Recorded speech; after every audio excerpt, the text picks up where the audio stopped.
Welcome back to my channel. কেমন আছো তোমরা সবাই? আশা করছি ভালো আছো। আমরা এখন বেরোচ্ছি সাইট সিনের উদ্দেশ্যে। আমরা একটুখানি লোকাল সাইট সিন করতে যাচ্ছি। আজকে যদিও প্রচণ্ড রাশ, তো তাও আমরা ডিসাইড করেছি যে আজকে একটুখানি লোকাল সাইট সিন করবো। কটা কভার করতে পারবো জানি না এখন অবধি। আর সেই কারণে সবাই রেডি হয়ে নিচে নেমে পড়েছি আর তাড়াতাড়ি করে লাঞ্চটা সেরে নিয়েছি। আজকে লাঞ্চে ছিল মাটন। তোমরা আগের ব্লগেই দেখেছো যে আজকে সকালবেলা থেকে আমরা কী করলাম। তো আজকে বিকালবেলা থেকে এই সাইট সিনটা আমরা কীভাবে কাটাচ্ছি, কোথায় কোথায় যাচ্ছি, যতটা পারবো তোমাদের সাথে শেয়ার করবো। হোপফুলি ভালো লাগবে তোমাদের, দেখতে থাকবো। যে দিনমার আউটফিট দেখো, ফ্রক পরেছে আজকে, পারে না তো শাড়ি পরে। কি হয়েছে? হ্যাঁ, আরেকটা মনে হয় ভেবেছে যে বেরাবে ফেরাবে না এরা, সে হয়তো ভাড়া মেরে দিয়ে যে ধরতে গেছে। এই বললো তাই না, মনে হয় মধ্যে আসছে ধরে কাউকে আনবে তাহলে। হ্যাঁ, ও তো দায় নিয়ে ফেলেছে না, কতটা বার আসবে কাউকে জানি না। হাসবে কেন? বয়স হয়ে গেলে এরকম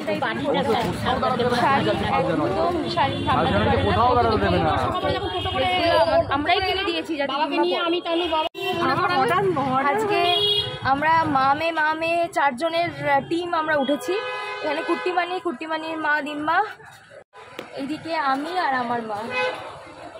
আর এখানে 2 জেনারেশন, আমরা 2 জেনারেশন। আর দিম্মা, দাদু, ভাই, কুট্টি অন্যটা ছোটতে আসছে।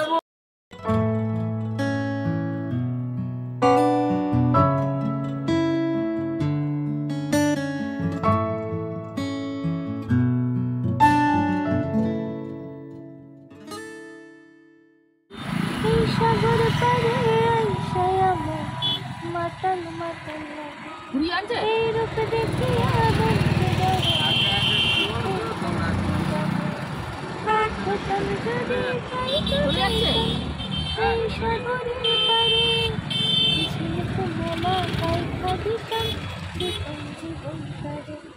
আমার মন বসে না শহরে,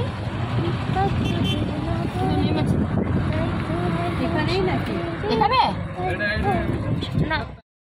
আমাদের প্রথম ডেস্টিনেশনে আমরা পৌঁছে গেছি। এখন আমরা আছি বিপত্তারিণী মায়ের মন্দির।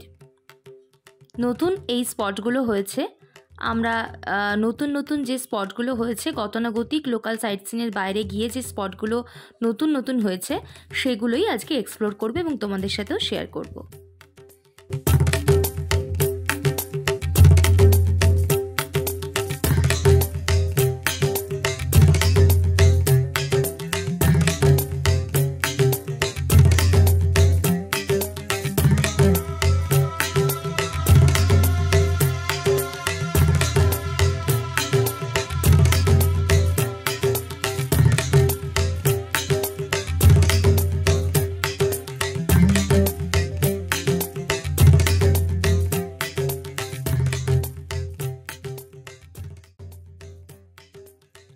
আমাদের দ্বিতীয় ডেস্টিনেশন হচ্ছে ওমকারেশ্বরের মন্দির। খুবই সাজানো গোছানো চারিদিকটা, আমার তো প্রচণ্ড ভালো লেগেছে এই ওমকারেশ্বরের মন্দির। পুরীতে এলে মাস্ট ভিজিটেড একটা প্লেস হচ্ছে এই ওমকারেশ্বরের মন্দির। ভীষণই সুন্দর আর্কিটেক্ট এবং অনেকটা বড় অঞ্চল নিয়ে এই মন্দিরটি স্থাপিত। খুবই সুন্দর শিব মূর্তি আছে এবং বিভিন্ন রকমের মূর্তি এবং বিভিন্ন রকমের সুন্দর মন্দির এবং আর্কিটেক্ট তোমরা এই ওমকারেশ্বরের মন্দিরে অবশ্যই দেখতে পারবে।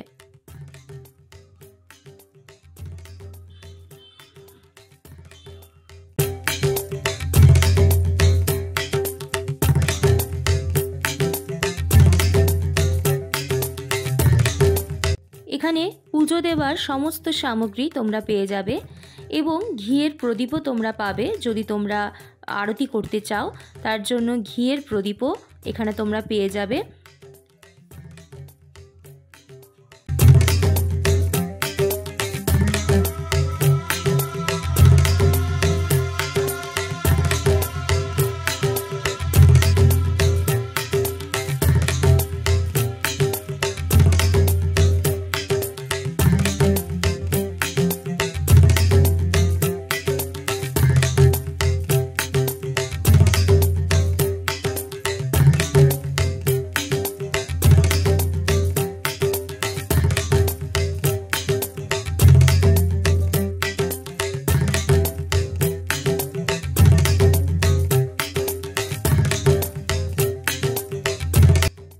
রাধাকৃষ্ণের অপূর্ব একটা মূর্তি রয়েছে।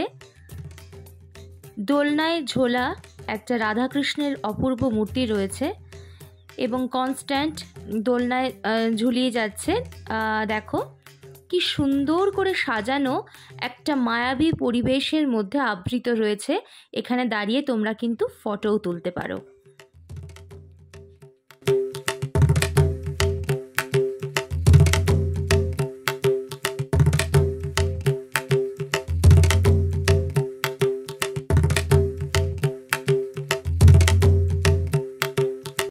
এখানে একটা সুবিশাল রথের চাকা রাখা রয়েছে।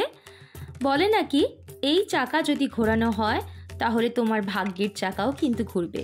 কতটা সত্যি একদমই জানি না, তবে সবাইকে দেখে মনে বড় স্বাদ জাগলো, তাই একটুখানি আমিও চেষ্টা করলাম এই রথের চাকাটাকে ঘোরানোর। ভাগ্যের চাকা ঘোরানো কিন্তু খুব একটা সহজ কাজ নয়, যেটা আমি এই রথের চাকাটা ঘোরাতে গিয়েই বুঝতে পেরেছি। জানি না আমার ভাগ্যের চাকা ঘুরবে কিনা এই রথের চাকা ঘোরানোর পর, তবে বেশ কিন্তু মজা লাগবে। তোমরাও এখানে এসে কিন্তু একবার ট্রাই করতে পারো। যা দেখো তোমাদের যদি ভাগ্যের চাকাটা ঘোরে এই রথের চাকা ঘুরিয়ে। তারপরেই তো চোখে পড়লো একদম জ্যান্ত বজরংবলীর। সে কিন্তু খুবই কিন্তু ফটো ফ্রেন্ডলি, ক্যামেরা ফ্রেন্ডলি। তার গদা দিয়ে আমাদের মাথায় টুক করে একটুখানি আশীর্বাদ তো দিয়েই দিলেন, এবং তার সাথে কিন্তু সেলফিও সবাই নিচ্ছে এবং তিনিও কিন্তু বেশ স্বাচ্ছন্দ্য বোধ করছেন সবার সাথে সেলফি নিতে। এই রাক্ষসের মুখটা দেখে একেবারে ঘাবড়ে যাবার কিছু নেই। কত স্বাচ্ছন্দ্য বোধ করছে দেখো সবাই এই রাক্ষসের মুখের সামনে দাঁড়িয়ে সেলফি তুলতে। আর ওনার মুখের ভেতর ঢুকে গেলেই দেখা পাবে 108টা শিবলিঙ্গর। এই শিবলিঙ্গকে দর্শন করলে তোমার মনে একটা তৃপ্তি আসবে। দেখো কত সুন্দর করে পরপর সাজানো রয়েছে 108টি শিবলিঙ্গ। আমার সাথে সাথে তোমরাও দর্শন করে নাও এই ওঙ্কারেশ্বরের মন্দিরে প্রতিষ্ঠিত 108টি শিবলিঙ্গের।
রাম সীতার এই মূর্তিটাও কিন্তু তোমার বেশ নজর কাড়বে।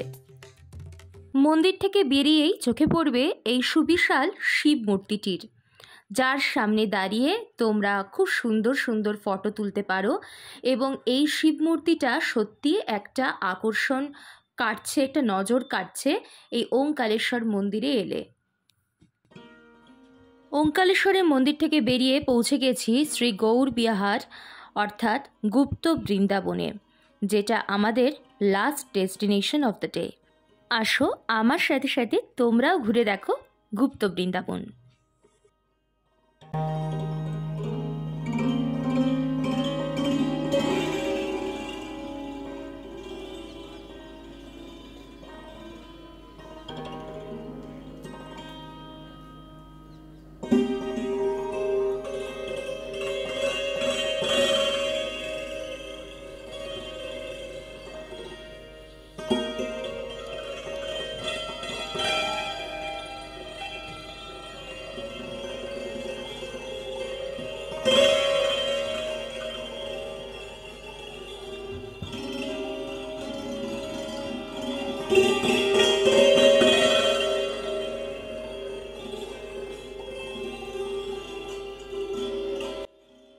গুপ্ত বৃন্দাবন ঘুরে দেখতে গেলে কিন্তু হাতে কম করে 1 ঘন্টা সময় নিয়ে এসো, কারণ সুবিশাল এলাকা বিস্তৃত এই গুপ্ত বৃন্দাবন কিন্তু খুব একটা তাড়াহুড়ো করে দেখা সম্ভব নয় কারোর পক্ষে।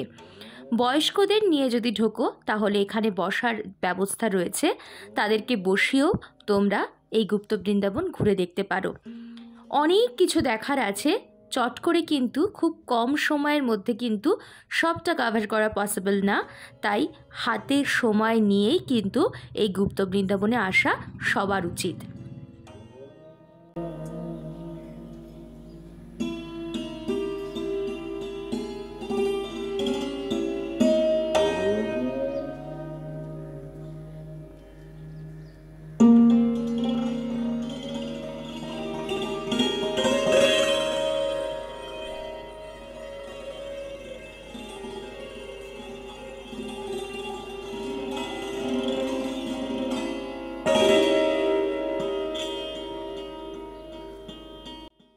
এই গুপ্ত বৃন্দাবন দেখতে দেখতে পৌরাণিক সমস্ত কাহিনী তোমার চোখের সামনে ভেসে উঠবে এবং এই গুপ্ত বৃন্দাবনে এলে সত্যি একটা স্পিরিচুয়াল ফিলিংস তুমি উপভোগ করতে পারবে।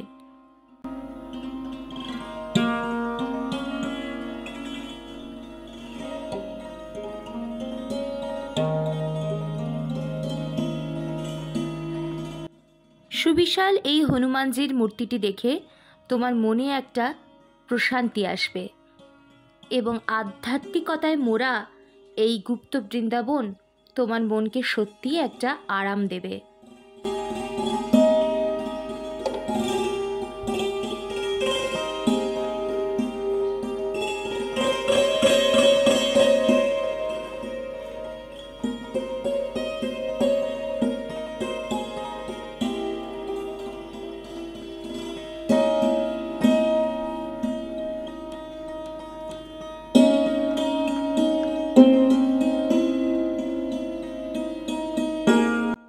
আমরা যখন এই গুপ্ত বৃন্দাবনে প্রবেশ করেছি তখন খানিকটা অন্ধকার নেমে এসেছে, তবে আমি তোমাদেরকে বলবো গুপ্ত বৃন্দাবন যদি ঘুরে দেখতে হয় তাহলে একদম দিনের বেলা ডে লাইট থাকতে থাকতেই এসো, কারণ এত কিছু দেখবার আছে যা সূর্যের আলোতে তোমার মানে দেখার ইচ্ছাটাকে, স্পৃহাটাকে আরও বেশি বাড়িয়ে তুলবে।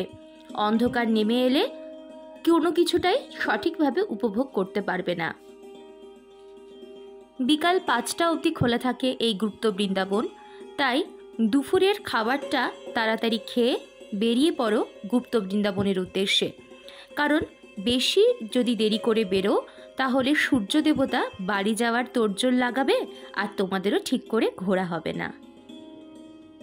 এরপরেই এই গুপ্ত বৃন্দাবনে সব থেকে বেশি যে দৃষ্টি আকর্ষণ করবে সেটা হচ্ছে এই চৈতন্য মহাপ্রভুর এই সুবিশাল একটা মায়াবী মূর্তি, যা দেখলে তোমার চোখ ফেরাতে ইচ্ছা করবে না এবং এই মূর্তির সামনে দাঁড়িয়ে তোমরা ফটোও তুলে নিতে পারো মহাপ্রভুর সাথে।